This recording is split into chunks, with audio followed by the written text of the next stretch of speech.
Bhagavad Gita is a book of mankind's collected experience of and answers to life's most basic questions.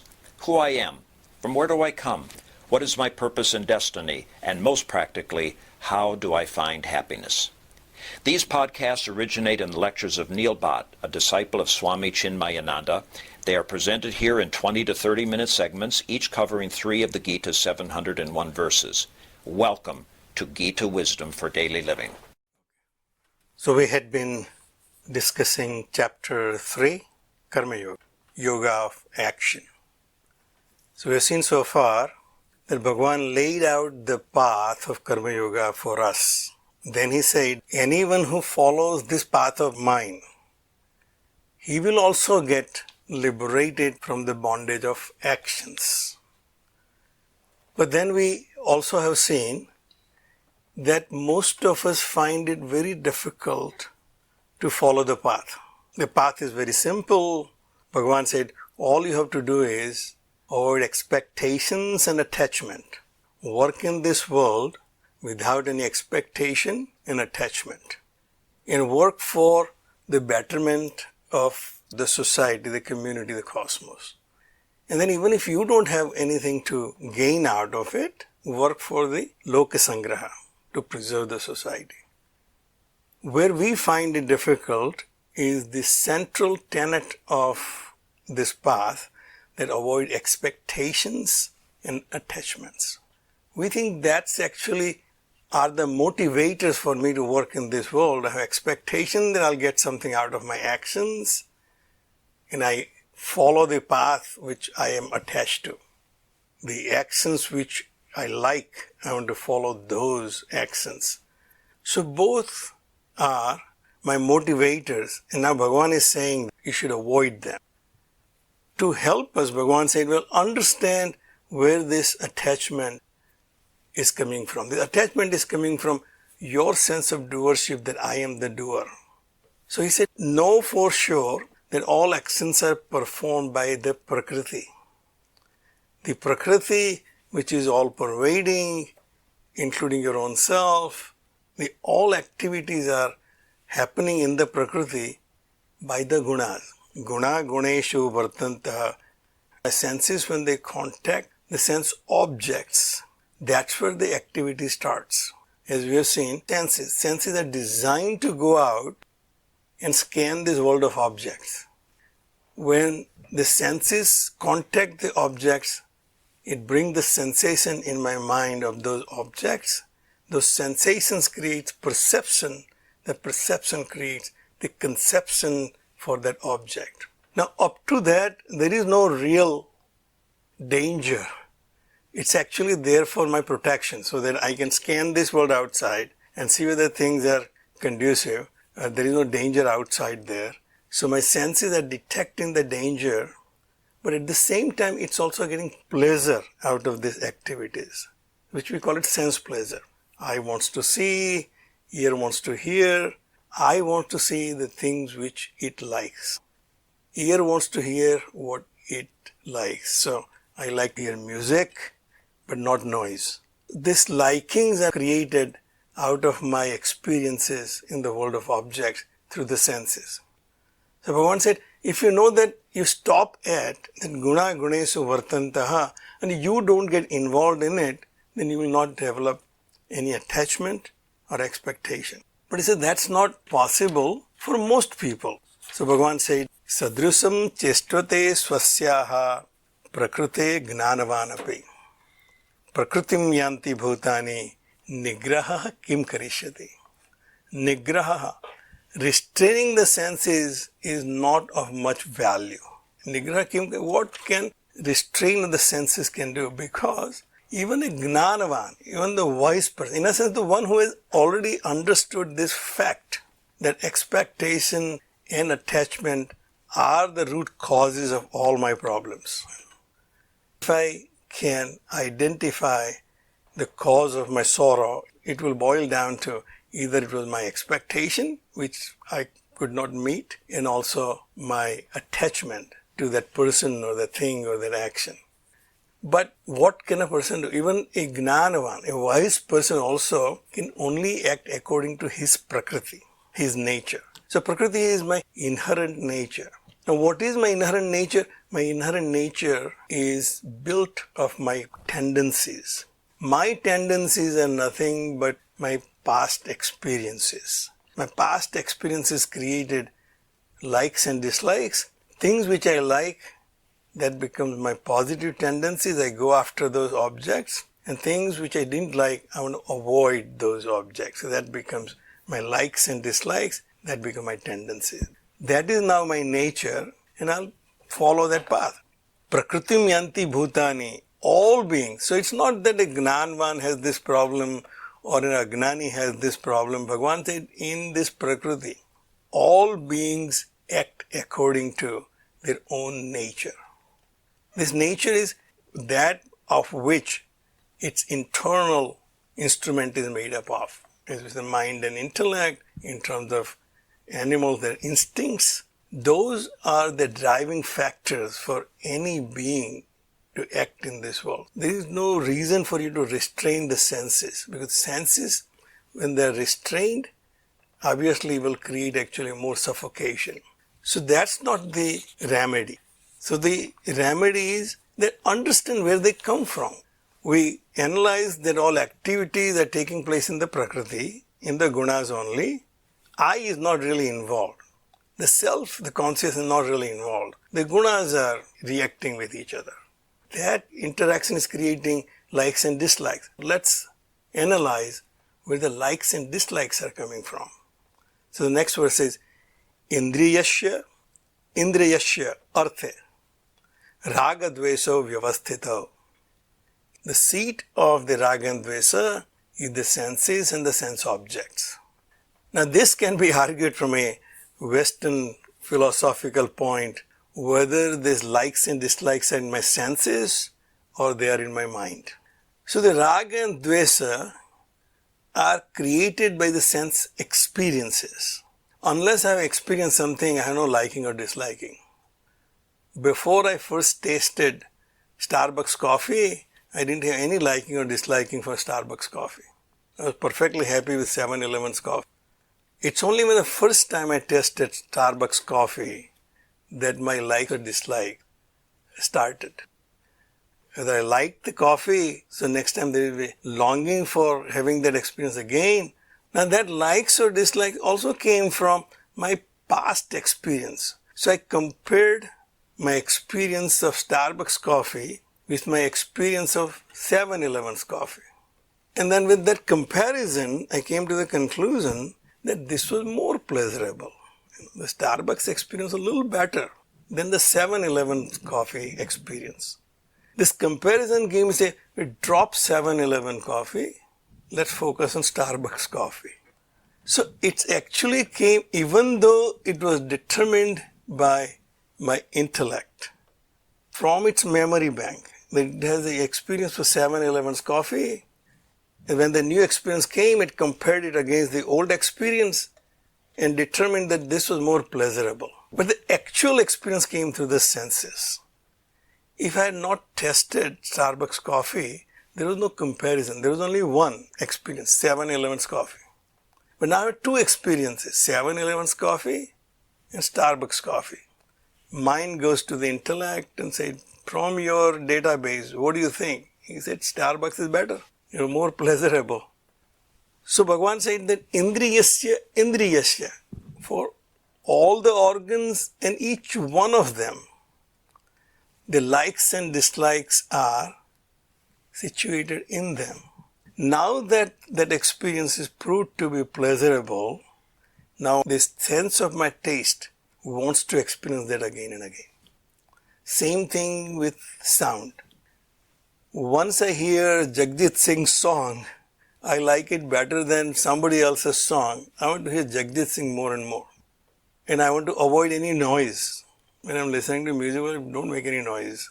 So, these likes and dislikes are in the sense pleasures.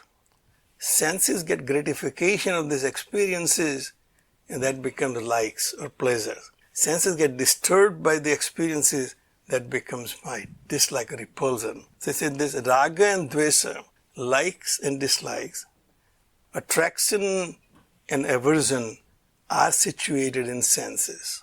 Tayoha na vasam agachet. Do not fall under the sway of these senses or the sense pleasures. Tauhi asya paripanthina. Those two, the likes and dislikes, are obstruction. They are adversaries in your path of evolution, in the path of your happiness.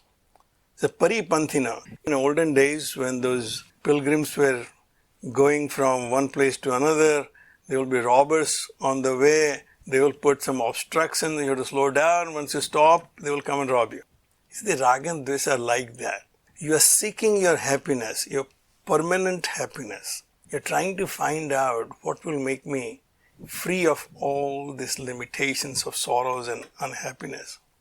And more you try to find them outside, there will be obstructions in your way in the form of the likes and dislikes. I like something, I dislike something, and now I'm avoiding half of the world and pursue other half of the world. Now you're not finding your happiness. These two are the highway robbers, likes and dislikes. Do not fall under the sway of these two. In other words, there is nothing wrong in experiencing anything, but creating a strong liking and disliking is the problem. Do not create likes and dislikes, but just experience it and leave it at that and move on to the next one. Whatever the next experience is, accept it as freely.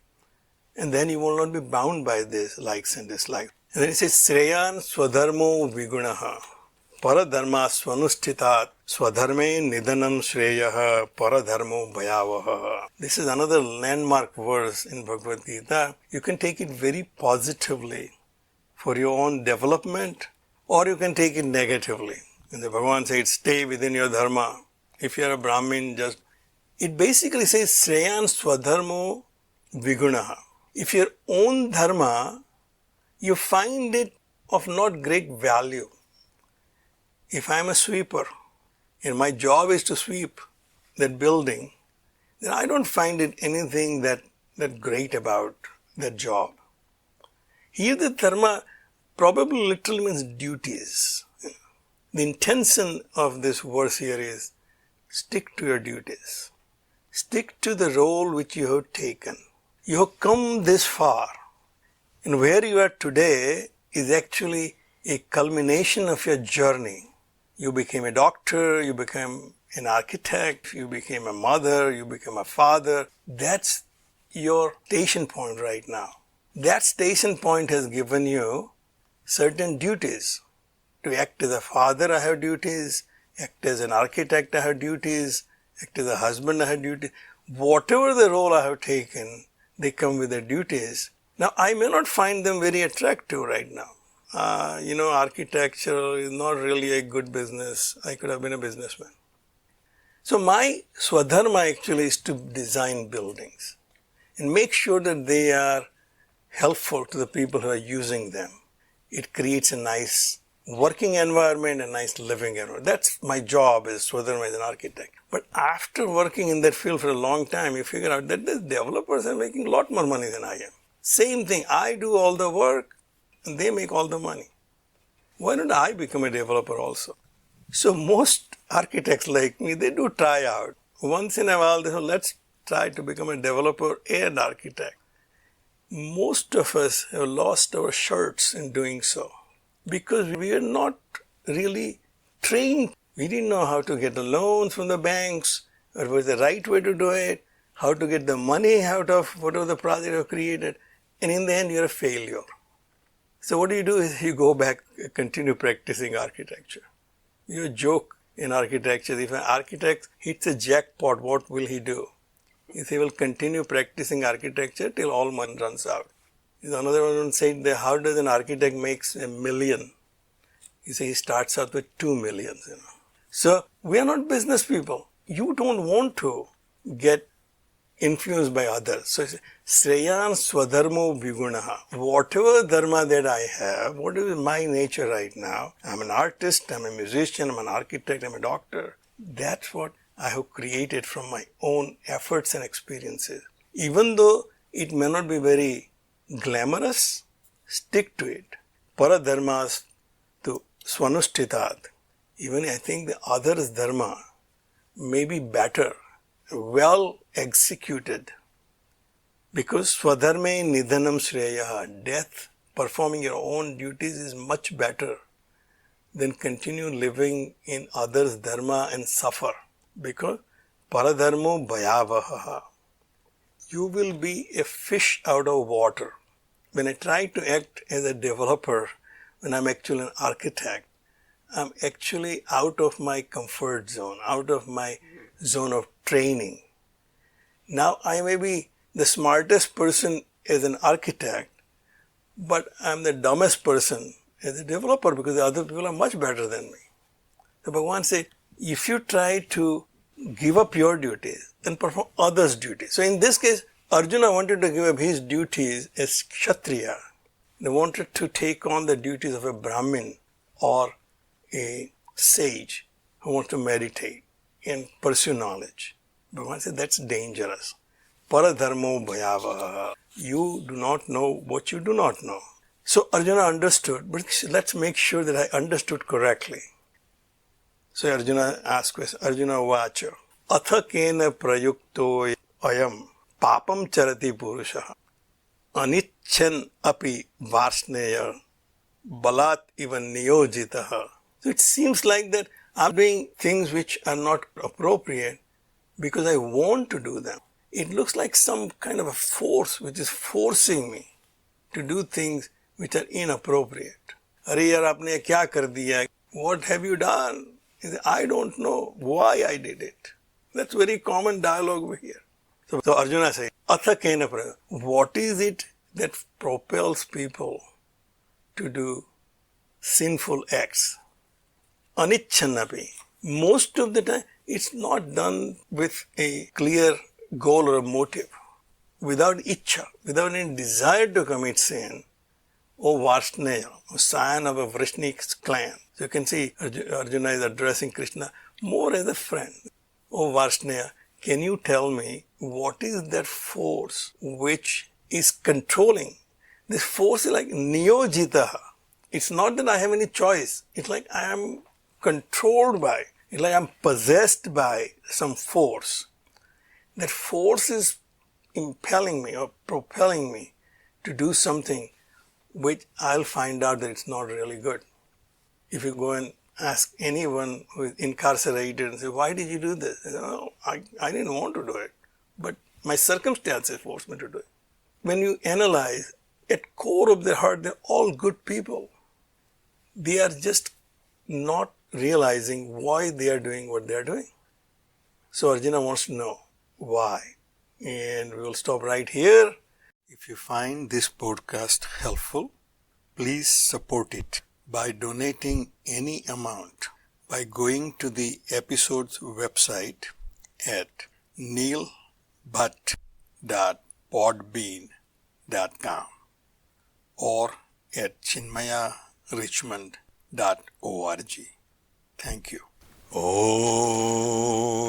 Sarve Bhavantu Sukhina Sarve Santu Niramayaha Sarve Bhadrani Pashyantu Ma Kaschid Dukkha Bhag Bhaved. Om Shantihi Shantihi Shantihi. Harihi Om. Shri Gurubhyo Namaha. Harihi Om.